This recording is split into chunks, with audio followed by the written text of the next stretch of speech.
Hello, and welcome to A Pair of Dice Lost podcasting channel. My name is Brendan, and I'll be your storyteller for the evening. On tonight's episode, Liv takes center stage after being duped by a mafioso, Leonard provides commentary, and Cass and Marci enjoy sunglasses. This is Exalted vs. World of Darkness, Friendly Neighborhood Exalts, Season 1, Episode 9, Paranormal Investigation 109.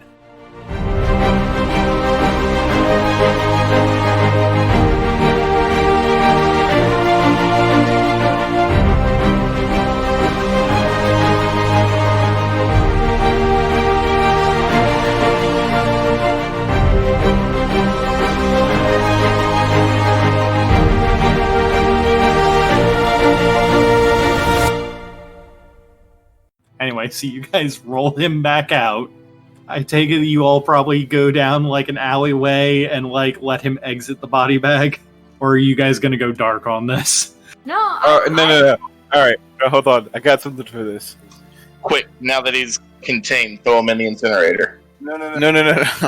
Here's what I want to do. We're gonna roll him out and be really, really quiet and not say anything. And then just like drop the bag and then make no noise and wait to see how he reacts. So you guys take him out and you drop the bag and he does not move. After a little bit, I open the bag up for him. I take it you guys have done this in an alleyway. Yeah. Okay, I wasn't sure if you're gonna just open up the body bag in the middle of the floor of the waiting room for the morgue. We wheeled him all the way to Times Square. Waited until sunlight just to open up the bag. He just kind of stares up at Cass and he's just like, "So what? Was that like a joke to see if I was gonna say oof because you all dropped me down?" Wasn't my idea. Just wanted to see how you would react. Let's get going. All right, cool. And he's going to. So you all need me to lead you to the safe house then, eh? That's the idea. All right. Brendan, I hope you appreciate my note that says, "Decide to let Peter go for now, ... with some understanding and trust, ... And Peter will get fucking murdered if he betrays us." ... Nah,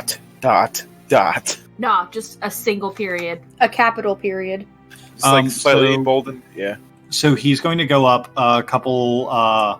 He's going to kind of get an idea of where you guys are, and then he's going to actually go down. He's going to go to the west a little bit towards one of the parks. And in that park, there's like a lone tree and like some playground equipment. And he's going to look around, and then he's going to look you on back. All right, I'm here. This is my safe house. Oh, your safe house looks a lot like Terry's. Yeah. So would you all maybe mind like give me maybe like a second? I gotta do something to open up the safe house. Yeah, you can have a second. Continues to intently stare at him. Same. All right. So y'all think that maybe I could get that sip? And he kind of looks between Cass and Liv as his vampire blood instinctually knows which ones are good.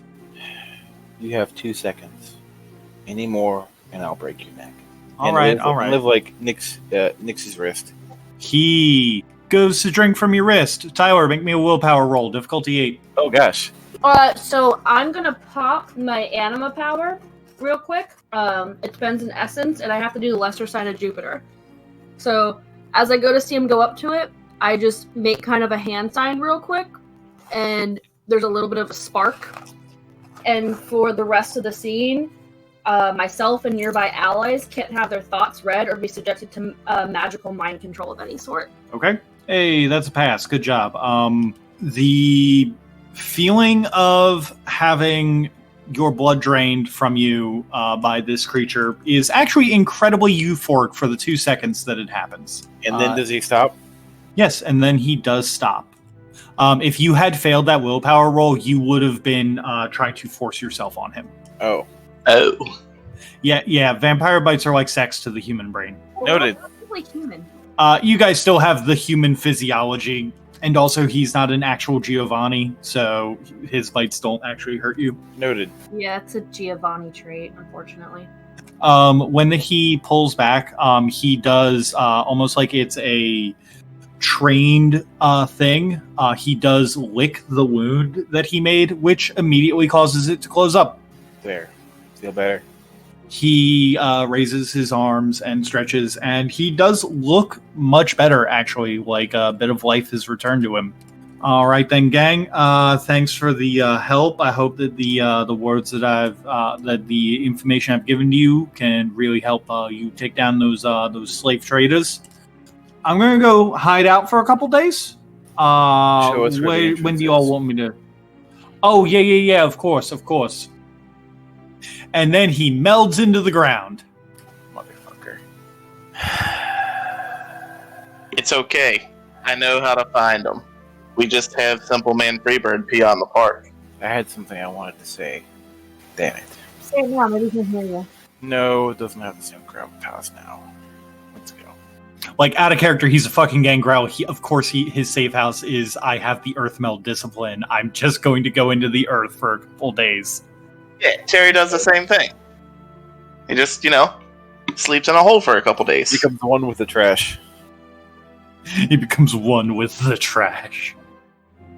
I'm the trash man. All right, so you guys now know the location of the Giovanni crime family organization. You don't know exactly how to get in there, but, pulling out your fucking smartphones because it's 2020, you can do a quick Google search for Del Posto, which you do find out is a legitimate and real high-end Italian restaurant in Brooklyn. Guys, I have an idea, Yes. but I need you to trust me. Of course I trust you, Liv. I kind of trust you, I guess. What's the idea? It might be a little spooky. Like spookier than me dealing with that ghost that I had to deal with trying to stab someone, or like... Oh, almost certainly. But that's very topical now that you mention it. But it'll be fine. I have a good feeling about this. Do you? I do. I fucking lied about where Del Posto is. Nice. Like, out of character lied by accident, because I'm not super familiar with New York. It is actually on Staten Island. I'm sorry, it's in Manhattan. We don't need turn signals where we're going. But everything else about it is true. It is by the water, which is one of the big clues about it. Is it Del Costo, like the coast, or Del Posto, like the post office? Del Posto, like the post office. Okay, just wanted to make sure for notes. So is everybody in? Know exactly what this plan is before agreeing to it? Well, the Shadowlands are an option. And what are the Shadowlands? Sounds pretty shady. Where ghosts go when they die and stuff. Right. Is there anything we need to know about going in there? And Cass is just lighting up a cigarette and smoking while we're all talking. I assume somewhere near the park. Stay close to me and follow my lead, and just don't get lost. You should be fine. Almost as if a nervous tick, Marci's gonna pull out a pack of gum and like shove a piece or two in her mouth, kind of offer some to someone else if they want some, and then after people take it or not, she's gonna put it away. You see, Cass, here we have a healthy stress habit. Gum doesn't cause cancer. Yeah, keep guzzling that coffee there, caffeine boy. I think I will, thanks. Set the scene first, Tyler. Where are we, and how are you opening up this gate into the Shadowlands? So, once everyone's ready to go, I suppose we'll move into an alleyway where there's no one around, and Liv will, take a deep breath and extend a hand in, a knife hand motion type deal. Like one of those jab things, but just kind of make a quick slice that seems to be in nothing. Boy! And then reality doesn't seem to peel, but there's a dark purple / black imprint that he slowly reaches his hands into, and then parts and pulls open, Acme style, to make a weird, creepy looking Acme hole. Yeah, I think that Okay. worked. This is probably the right place.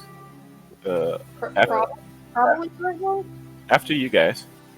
I can't bring my spirit with me into the Shadowlands, can I? You absolutely can.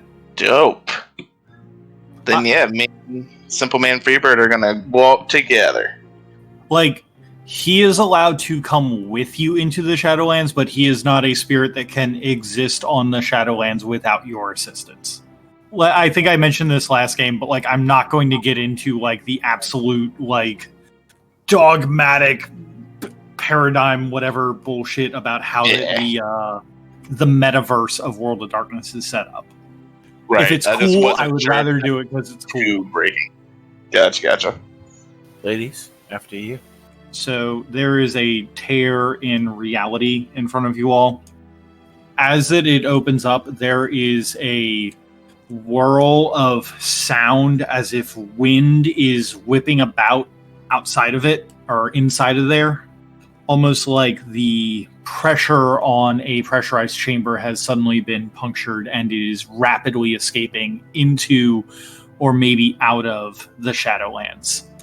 You can't see anything really through there besides the fact that it is a dark reflection of the world with a lack of color and in an eternal twilight. I'm gonna look at Liv and then look at the hole that he just ripped into reality and then look back at him and just be like, why don't you go first? I have to close the portal. Cass just lights another cigarette and just goes through. Yeah, before all the ghosts get out. I guess I'll just hesitantly stare as Cass walks through and then just slowly follow her inside. And after everyone's through, Liv will step through and join his companions, making like a hand close motion to seal the portal behind him. Fantastic. So, a couple things of note. As you step through and your sight adjusts to everything around you, you all notice that you are in a dark reflection of New York. One of the major things to note is that the buildings are all a dark gray to black. Everything looks almost like you're viewing it through a very old, barely functioning black and white television. Anything that all sounds that you all produce seem muted somehow. The vibrancy that you once gave off is very extraordinarily muted. Colors barely exist. Cass, as you step through, you get one good puff on your cigarette, and then on the second one, you inhale the stale smoke of something that has long gone bad. Well, fuck, I already hate this place. Liv like breathes in deeply and then has like a satisfied exhale. It is nice, isn't it? If you guys, besides Tyler, start using any essence, I will probably update the description and feeling of things, but for now, you guys are in the Shadowlands. You are in an alleyway, and as you step out, you can see that most of the taller buildings in here are... Well, there are lights on in the buildings. They are crammed full of the forgotten dead and the barely remembered dead. As hundreds of years of people in New York who have lived here, died here, some violently, some not, exist here on the plains of the dead. Marci's just gonna stick close to the group and not be like, I guess, out there, like kind of to herself more. Clearly she's uncomfortable in this place. Seeing that Marci's uncomfortable, Lenny's gonna put a hand on her shoulder like, it's alright, we gotcha. And with that, she'll just kind of give him a nod and relax just a little bit, but she's still gonna look a little uncomfortable. Tyler, can you please give me a perception and alertness roll? Difficulty is going to be a 6. I think I'm going to go ahead and spend an essence to use my charm that lets me use my academics, because my perception alertness is pretty bad. Oh, buddy, you're doing this on purpose, aren't you? Doing one on purpose. No, mine doesn't impact Using it. essence. No, mine doesn't impact it. Did I read that wrong, Brendan? No, I think that what he means is that you all know that you're going into a boss fight and you're using essence. I mean, I don't have to, but I'm rolling 2 dice. We're gonna anima. Fair point. Alright, I'll just use the 2 dice then. Not an anima on our side. I mean, he is an abyssal, so this is kind of his home territory. So, Glitch. okay. So I didn't know it was that bad. It's almost like I did something on purpose, huh? Yeah. Anyway, Liv kind of like leads the way. It's pretty noticeable, but he's like, Liv is normally like pretty slow moving and lethargic, and like generally grumpy about stuff. He doesn't seem like happy to be in the world of the dead and damned, but he certainly seems to have a certain pep to his step that is not normally present. He's moving a little faster, his stride's a little bit more smooth, a little bit more determined as he moves. It's kind of odd. Very weird. So as you guys are moving, one of the things that let's see, are any of you like New York City natives? I know that Cody isn't, and I don't know if Britt or I know that Cody isn't. The rest of you, I'm not sure of. I didn't really put it to paper as to where exactly Liv is from, but I imagine it's some like pretty like suburban town in like the Midwest. Christina and Britt. I honestly never decided where she was from. I don't know anything about New York, like out of character, but like I could be from New York, I guess. Okay. So with you guys having one person who is a native of New York, Britt, you do notice something weird as you guys are walking. You guys started off in basically the heart of Brooklyn, and you guys know from Googling shit that you guys got to get up to Manhattan. There are streets that are missing, but you still appear to be going the same amount of distance. So, like, you cross one street, but it's like you crossed, like, 5 blocks. Okay. I guess I would probably notice it by looking at, like, street signs and stuff. Yes, exactly. So, anyone else from around here and notice the weird street setup here? Can't say I know what you mean. I am not from around here.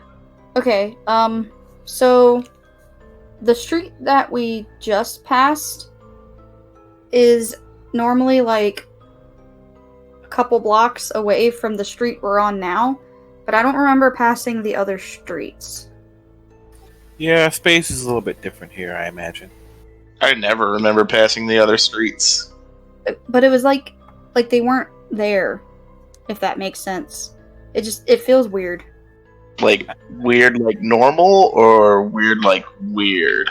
Okay, let me put this in terms that you might understand. If you're on the football field, and you're at your own 10-yard line, and then the next 10 yards you walked feels like you actually walked like 50, and now you're on the opponent's 40-yard line, and you don't remember the other yard lines, like passing them.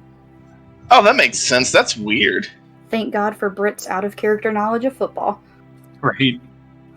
So as you guys are heading northwest from the park that Peter left you all at, and you all kind of went to the nearest alley, you do notice that as you've walked maybe a mile, and what should have been, or I'm sorry, you guys have walked maybe 10 blocks, and what should have been like 50 blocks, you do see the Long Island University campus come up, and the weirdest thing about it is that there is a single building that you all are very familiar with that looks larger and more real than the rest of the campus. Is it the clubhouse?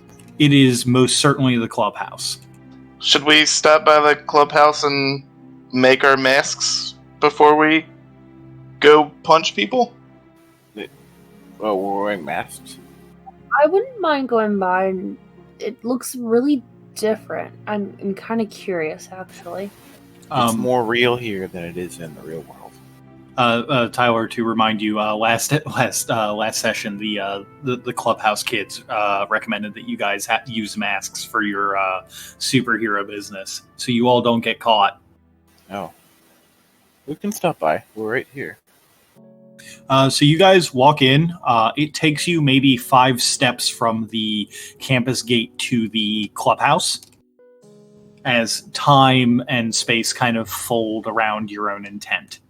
As that you guys open up the door, there is as you guys go to open up the door is locked from the outside, and you hear the sound of an older man's voice on the other side. Oh, you're finally here. Did you bring those papers for me, Liv? Do I recognize the voice? You do recognize the voice as Professor Kane, the mortuary studies teacher. Motherfucker. Do I know what papers he'd be referencing? He gave you papers about you all becoming the new owners of the club building, as you guys are supposed to be running a, air quotes, club. You know what? I just realized there's a reference you made here. Oh, what's that? The fucking Izokin Club sign paper shit. And also, you used the... I gave you multiple options, and you used the Izokun option, so I was like, okay, I guess this guy's dead also. No. Alright, well, we had to get somebody to sign this, right? Yeah, I'm gonna say that it's been some time since you got it signed. I think that that's the funner option. I was just gonna be like, well, you're gonna sign it, I guess. But that works. Yes. Here you go. And I pull out some papers from, like, a bag or something and wait for the door to be open. You slide the papers under, and he takes the papers. He goes, okay, yeah, seems like everything's in order. Excellent. Welcome to the club. And he opens up the door for you. You all, Liv has seen him before. And Britt, for the record, since I know you have not seen him or heard about him in the game, in the podcast so far, he is Professor Kane. He actually has a picture in the character art gallery. Yes, he is wearing socks and sandals. So, nice of you to bring the rest of your clubmates, Oliver. What can we do for you? I'm sorry, not Oliver. He does not say Oliver. He specifically says Liv. He got introduced to you as Liv. That is my bad. It's cool. Well, we happen to be in the area, and just wanted to drop by and see how everyone was doing. Someone suggested we had some extracurricular activities to do, and we thought we just might drop by. Well, that's fantastic. I love seeing y'all really working to get those extracurricular things. They look great on resumes. So the kids here have actually finished up some work for you, and it's real good that y'all came down like now through where you are now. It's easier for them to deliver the goods. They don't have to use as much of their own personal power. Through the side door. So, I think we had mentioned this last game, but if you guys want to, if you guys have not thought of one or something to be for your masks or whatever it is, we can definitely edit this in a little bit later and figure out what that y'all want something to look for your character. What you all want the mask to look like for your character as kind of your superhero mask. I might just use dynamic LARPing and look like a different person every time. Do you want to just have... Okay, so your superhero mask is basically being Clark Kent. Or basically being Superman. You have your scenario bullshit. Disguise myself as whatever I need to, because I get a list of it with the dynamic LARPing based off of my cast, and I can just kind of do what I need to adequately with it. Because literally one of the listings is supernatural being. Okay. The girl artist hands you a pair of shades. That's the best that she could come up with. Yeah, I'll accept this. And also, because dynamic LARPing and Arcane 4, she kind of instinctually knows that you don't need it. Tyler, do you have anything that you want? I won't lie, I haven't put tons of thought into it, but come back to me last, I might think of something real quick. Okay. Britt, do you have anything that you want? So, is it supposed to be just any kind of mask that we can wear to cover our identity? You put on the mask and no one knows who I am? Yeah, that's the general idea. It could be a full face mask. It could be the Robin mask. It could be literally kind of anything. You could literally wear like a full fucking motorcycle helmet if you wanted to. Pretty much, it's up to the player at this point, because you guys have taken this detour specifically. The club kids have been able to get you the goods sooner. And like, are they masks that like do anything specific, or is it just like, here is this piece of whatever, put it on your face? That's a good idea, and they might do something specific later, but for right now, it's more like mechanically, they're going to give other people a higher difficulty to identify who that you are. Okay. Okay, can I do, like, a pair of, like, sunglasses and a ball cap that I can, like, shove my hair inside? Or maybe, like, a beanie that I can, like... You know how I normally wear my hair sometimes in the winter? Where I shove all my hair up in, like, a beanie? The most cop pair of aviators. Bad cop and worst cop. Cody, what fucking mask is... Like, I don't even know how to describe that. That's a faceless chrome mask, because I'm white hot. Oh, It just- okay. Reflects the aura. Okay. So Brett, they give Marci another pair of a pair of sunglasses, and they give Marci also a like beanie to hide her hair because it's very noticeable.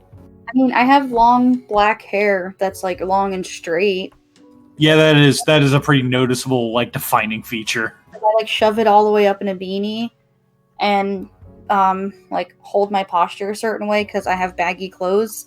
I can kind of look more masculine. Okay. And then they give Cody they give Leonard a full face mask that is shiny and chrome and has some eye slits in it. He kind of has I don't want to say a generic superhero mask, but like it covers the whole head. Oh, it doesn't even have eye slits. You just can. It's like a one-way mirror that fits over your face. Okay. Or two-way mirror. Yeah, two-way mirror that just fits over your face. Yeah, I've seen them before for like Halloween and stuff. It's literally like a mirror on your face that you can see out of, but people can't see in. Kind of like the sunglasses that have like the mirrored finish on it. Okay, so you just get given gigantic mirror shades. Brendan, I got it. Okay, what do you want, Tyler? You know my mask I wear that makes people think I'm gonna rob them? You know the one that goes around my neck that I just pull up over my face? No, actually I don't. I'm trying to think of it. So Black face shield that looks like my skull one that I wear as Kendra. Oh, okay. You're okay. Yeah. I get you. it's hard to picture in my head. Like I see it in my head, but it's hard to convey. I don't want to just have like a stock surgical mask because that's very boring and generic. But like that, but it goes like around my head. It just gets pulled down to cover my face, and like one of those surgical bandanas that Tyler. wear. Yes. Hear me out. No. Plague Doctor mask. That's contrived and boring. But it's so cool looking. No. Okay. Basically, I'm looking for like a combination of like surgical attire and also like bandit mask type deal. Okay. So A face mask that has the look of a person wearing a surgical mask on it. Surgical blue balaclava. I'm gonna let you have some fun with it, Brendan. But that's the general tone I'm feeling. Okay, so what they finally bring out to Liv is they bring out a kind of skin tight, like half, like how that Leonard's mask is kind of like covering his whole face. Liv's mask only covers the bottom half from like the nose down, so like his eyes and like his hair is visible. It goes around the whole thing with very, very intricate drawings. The actual drawings look almost Sanskrit, is the best way that I can describe it. Okay. With maybe a little bit more of like a Chinese or Japanese like cuneiform, or I don't know what that fucking writing is called, but Which one? like Chinese or Japanese writing. I want to say it's called cuneiform, but I can't remember. So like it kind of looks, it has a very like flowy look to it, but like it has blocky bits in it. Okay. All I can envision is it's like whenever you're watching like a ghost horror movie where there's like that weird writing on the wall. Yeah, that's kind of what I'm seeing in my head, just maybe with some more like symbology in it. Dope. I dig it. Cody, you cursed earlier, right? No. Yes, No, you did. like last Once. session, didn't you? Oh, last session, yeah. Okay. So because I cursed, I can't read what his mask says. I mean, you couldn't read it to begin with. Fair. So anyway, so that's that, and you guys are now in your hidden attire. Basically, what this means is that for other NPCs to identify what your Guys, the crime men have assembled.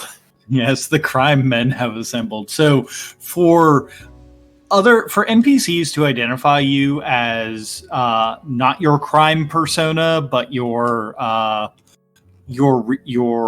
student persona, they now suffer a difficulty 8, and actually depending on their standard difficulty is 8, and depending on some other things, like as it maybe descriptions on things get spiced up, or like dynamic harping gets put into play, they might actually have negatives to their dice. We might eventually start putting some kind of power into these masks, making them a little bit more personalized, but yeah, for now they're just kind of there to hide your identity. Just saying, I've ever since making this character with the ghosty stuff, have always thought about having a pair of glasses that when I put them on allows me to see spirits. I will keep that in mind. I appreciate that, Britt. So with the crime team assembled, it's time to leave the clubhouse behind and head across the Brooklyn Bridge. Press G to mask up. We're going loud. No, Brendan, you shot 6 fucking hostages. Too fucking loud. Okay, so you guys all mask up. So as you guys are walking across the bridge, which is a much shorter bridge than you're used to, out to the east, you can finally see the source of the loud wind noises that have been pervasive this entire time, like have just been a constant. You can see off at the very edge of the horizon is a massive storm, the likes of which I don't want to say that you've never seen before, but only one of you has seen in person, and the rest of you have only been told about in, like, fucking astronomy class. Liv, you know in the absolute depths of your undead heart that what you are witnessing is the 6th Great Maelstrom. Dope. As you're actually inside of the Shadowlands, there are ghosts that are passing by. They are innately drawn to you and are looking to you, and honestly, like, some of them are like asking for your fucking autograph. Like, on what though? They hand out like pieces of parchment and stuff. There's one guy who brings out like something that looks like ghost money, and honestly asks you to sign like his equivalent of $100 bill. But I'm a medical student, so I have awful handwriting, so I just rapidly scribble on whatever is handed to me. Every time that you do that, they run away. They don't run away, but they thank you profusely and then head out. A few of them do run away and like, oh my god, he signed it! Okay. Ha! Sucker, you just signed their permission slips to leave the Shadowlands. I mean... Cody, go don't where? give me fucking ideas. I mean, and go where? My understanding is that most of them don't want to go back. On your journey from the university to Del Posto, like I said, you do run into a couple ghosts. Do you ever stop and ask them any questions? That's more what I'm getting at. Yeah. One of them who seems particularly knowledgeable, I'll try to prod for information about any large congregations of spirits near the restaurant. Okay, that is not the question I thought you were going to ask, but that actually makes a lot more sense. What did you think I was going to ask? I thought you were going to ask about the fucking storm. Oh, yeah. I suppose that is the thing I don't know about, huh? Yeah, that is the thing that you only know, like, the basic idea of, but that's about it. What? And you said I saw this in person, right? Yeah, you can see the storm. It is on the edge of the horizon. And something about it let you know it is the sixth of these. You know, considering the details of Liv's ascension, he might not want to know. Okay, that's fair. Like, at least not right now. That's a whole other thing to dive deep into. But focusing on the task at hand. Yeah, no. I just want to make those plot drops. I got you. You're here to see it. I got you. So the one ghost that you do stop appears to be that of an older man from the 40s. Hello there, Sonny. How are you doing? I'm well, sir. How are you today? Well, I'm about as fantastic as you can be with what with the death and another one of those going on. What can I help you with? We're looking for some friends. Near the Del Posto restaurant. He makes a lot of. As soon as you say Del Posto, he makes the sign of the cross at you. Yep, that sounds like the one. You don't want to go anywhere near those, Sonny. The folks that run the Del Posto, they're not kind. They're not even. Be better off to throw yourself into the maelstrom and hope the reincarnation is real. Well, I've been there, done that. I think I'll take the first option, thanks. You go down there. You tell them that the Stygian kings are watching out for them, and that if they those people ever get free of their shackles, to come back up here and not just. He thinks for a moment. It looks like he's kind of fading, like there's not enough, I don't want to say blood or essence flowing through him, but whatever the ghost mechanic is. Oh, worry not. They'll be free soon. I promise. Alright, just be careful. Whoever's over there is real mean to the people who get lost in Del Posto. They keep them real close to the corpses, you know? Do I know what that is supposed to mean? Like, what that would do? No, you don't. At least not off the top of your head. I'm confused what you mean. Could you elaborate, please? Well, us lost here over on the dark side of things, we gotta stay close to objects of power, or else we get pulled into the mouth of oblivion. When he says oblivion, you know what he's talking about. That's the shit that talked to you. Yep. Oblivion, huh? So they keep them close to their bodies. The ghosts and the bodies stay close to each other. Like the bodies of the ghosts, or like something different? Like the bodies of the ghosts. Like literally, this ghost corpse is like 5 feet from it. Gotcha. I'm sorry, Brendan. My brain's making slushies in my head. What is that supposed to do negatively or positively to them? Basically, what he's implying is that the ghosts that are bound in Del Posto, what he's basically telling you is that the ghosts are close to their fetters, which are their things on the skin lands, as it's called, that give them power. So the ghosts that are near there are more powerful because they are close to their fetters. I see. So are you saying, like, the bodies are buried in or around the restaurant? No, not necessarily. I'm saying that the bodies are near there. Okie doke. And if one was to, like, destroy the bodies, would that free them?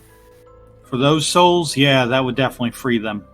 You don't want. There's no reasoning with them. They're feral. Their shadows have consumed them. Very well. I thank you for the information and wish you well.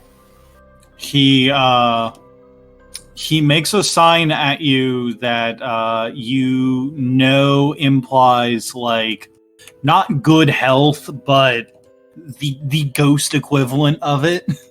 Like travel well, pretty much. Yes, travel well is actually a pretty good one. Okay. And then you guys make your way forward through a couple more streets, across the bridge, and finally to Del Posto. Del Posto, normally in the Skinlands, is a nice, well-to-do Italian restaurant with a nice ocean or seaside view going towards the mainland. In this place, Del Posto looks more like the Bastille. It's a large tower, fortifications are everywhere. There appears to be intricate carvings in a language that is similar to whatever is on Liv's mask. Some kind of ghost speech. Can I, do I understand that speech, Brendan? You do not. Okay. As that you guys approach for whatever reason, out of character, because the Giovanni are like the only real necromancy clan and they're pretty much unopposed in America, there is no real guarding against whatever you guys can do. They can deal with ghosts, and like their wards basically work on ghosts, and as you guys pass through, if you guys continue on, if you all continue on, as you pass through, you can feel some sort of like power try and flicker at you, and it literally does nothing. Gotcha. The actual inside of Del Posto it's a restaurant with multiple floors, and every single table is served with rotting food. Gross. Where do you guys go from here? There is an upwards way to go and down. You were told by Peter that their stuff is at least in the Skinlands, in the regular reality, their stuff is in the basement. Then we'll probably head down then, right? Okay. You guys head down into the basement, the wine cellar here. There are multiple large wine casks in the basement. The smell has gone from dust and ash into, and I hate to bring this up, but into a very strong vinegar-spoiled wine smell. I don't want Christina murdering me for having to think about that. Tasty. So, what do you guys do? There are about 20 casks here. I'm gonna look around at the others and just be like, so, are we trying to, like, get into the, like, real world restaurant, or are we trying to do stuff here? We're gonna head back to the real world once we get to where the targets are located. So are we, like, finding a place that we can potentially pop out where there's... This is a surprise attack. Right, so how do we know if where we come out at, there are no people there in the real world? Brendan, I suppose I'm gonna guess I kind of get a sense, that kind of stuff. Yes, also, since that currently your main reality is the Shadowlands, I would allow any of you guys who like wanted to I know that you and Britt have the ability to peek into the other worlds. I would allow that to work in reverse, since currently you are located on the Shadowlands, meaning that you could potentially use that charm to peek into the Skinlands. Gotcha. Cool beans. Okay, so I guess we need to find out, like, are we popping out in the room with the targets to, like, surprise them, or are we trying to pop out where there's no people so that way we can find a way to surprise the targets. Like what's the plan here? I would say the first one. We need to waste no time here. So find the targets and pop out next to them or in the room with them or near them or something like that. Yes. Okay. Can one of you, and decide amongst yourself who, give me a perception and alertness roll? I am almost positive that you are better at that than me. Is it just between you two, or is it between any of us? Any of you guys, just decide amongst y'all who you want to do it. I think that might be me, because my perception is maxed, and my alertness and awareness are both 3. Nice. Yeah, my perception is 4 and my alertness and awareness are 2. So she's just slightly better than me. Yeah. Same. Difficulty? 6. All right. With 4 successes, Christina, Cass sees from the right-hand side, you see a ghost come halfway through the wall, see you, get spooked, and turn around. Hey guys, there's a ghost that just got scared of me, us, I'm not sure, and I kind of try to point them out from where they came from. I guess we're going that way then. When you point that way, you can see a wine cask directly in front of, that wall. Oh no. No time like the present. Leroy Jenkins! You guys all figured that out real quick, right? Yeah. Don't drink the wine. I'm going to punch the wine cask. All right. Punch it. Give me a roll. You don't need to roll to hit, but give me a strength roll for damage. We need to see how bad it explodes from your punch. I mean, that's still 2 successes, and I didn't have you roll to actually hit for a thing that can't actually dodge. So I'm gonna say that's actually pretty fucking good. Yeah. You only needed really just 1 success on damage to break it open. The Shadowlands version of this wine cask explodes open. It is the only one that did not have the strong vinegar scent coming from it, because it is in fact empty. There is no wine inside of it. As you peer into the hole that you've made there, you can see a door behind there. Like a casket-sized door, or there's a door behind the caskets? No, it's the casket. The casket is a huge wine cask. We're talking 5 feet tall, 5 or 5.5 feet tall. Yeah. At the back of the empty wine casket, there is a door. I'm going to walk forward and kick open the door. All right. You kick open the door. As soon as you do that, you notice 12 angry ghosts. What's up, guys? I think you broke their home. Get away from here! You're not welcome! Well, yeah, That that's was pretty sick. why we kicked the door down. If we were welcome, we would have knocked. Leave, never return, or suffer the wrath of our master. Liv steps up from behind Lenny. You have masters no more. We're here to free you.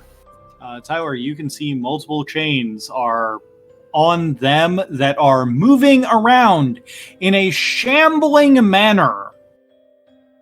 Oh, so dudes are coming? No, shambling. What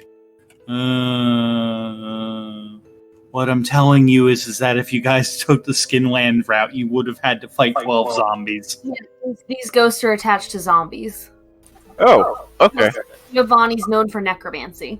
This is probably easier, because we can just break the chains. Yep. I mean, I could have punched 12 zombies.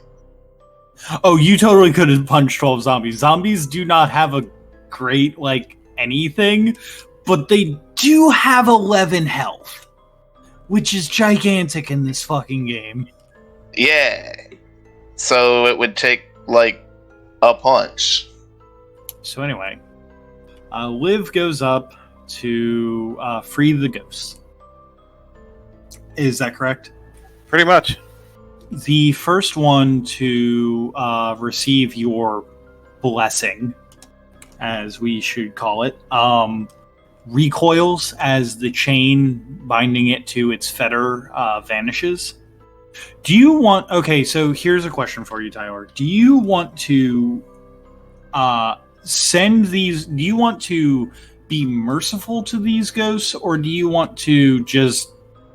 you've gotten the basic rules of ghosts from that old man ghost about fetters and everything.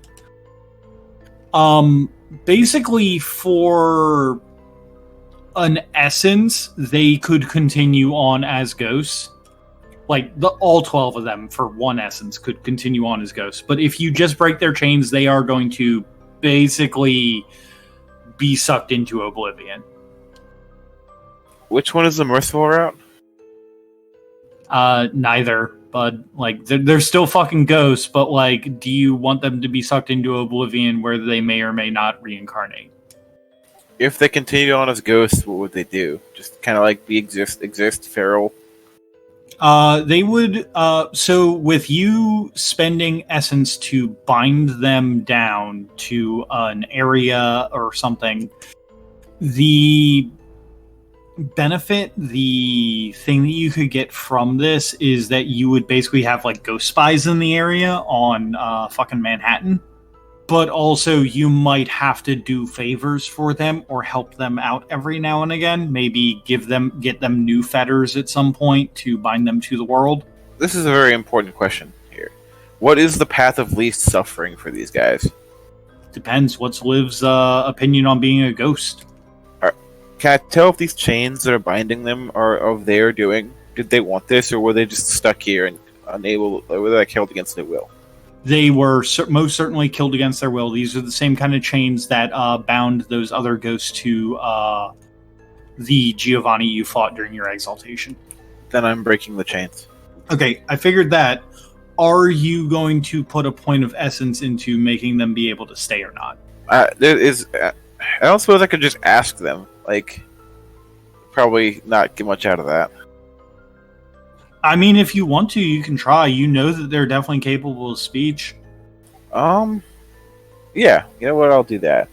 Give me a second to collect my thoughts. Yeah, no problem. You all and me. Neither of us are strangers to that emptiness that awaits us at the end of days. I ask you now, do you seek that emptiness once again, or do you wish to remain?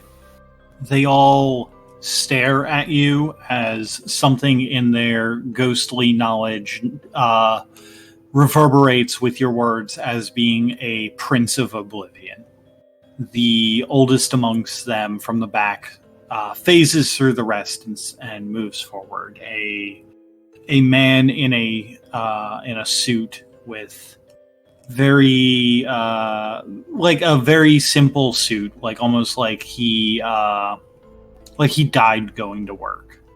We do not desire the cold grasp of oblivion. We just wish that the bindings of our bodies could be removed. We are so much in pain. We do not wish to have the meat stuffed down our throats as our tongues can no longer taste. Then your chains will be broken. And I'll spin the essence, Brendan. Okay. Cool. So, in spending that essence, I would like you to, at some point, mark down on your character sheet, Ghost Spies, Lower Manhattan, as a contacts 1. Okay. I'll do that right now. That should go down under your backgrounds, and basically it's if something on the Shadowlands or someone interferes with the Shadowlands, these ghosts will let you know immediately. So long as it happens in Lower Manhattan, which I think, being half of a fucking island is a pretty good call. Neat. For, one essence and no experience. Right. So you free them all. As they're all freed, they thank you, and you can sense that the zombies have fallen, no longer having a spirit to animate them. Those behind the door are currently conducting a ritual, something to summon up the latest storm in our world. They wish to bring it into the real world, to the land of the living, and turn it all to dust so they can have their power struggle be won. Please, I beseech you, stop them. We don't want our ancestors here with us outside of their own time. Liv just nods. You have my word.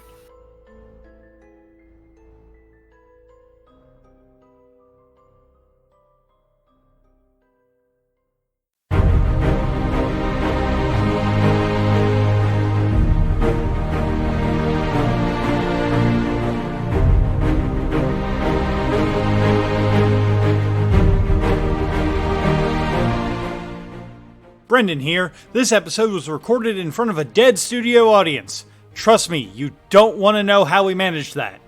The theme song for this season is Epic Blockbuster 2 by Raphael Crooks. Other music in this episode was provided by Kai Engel, David Hillowitz, and Alexander Nakarada.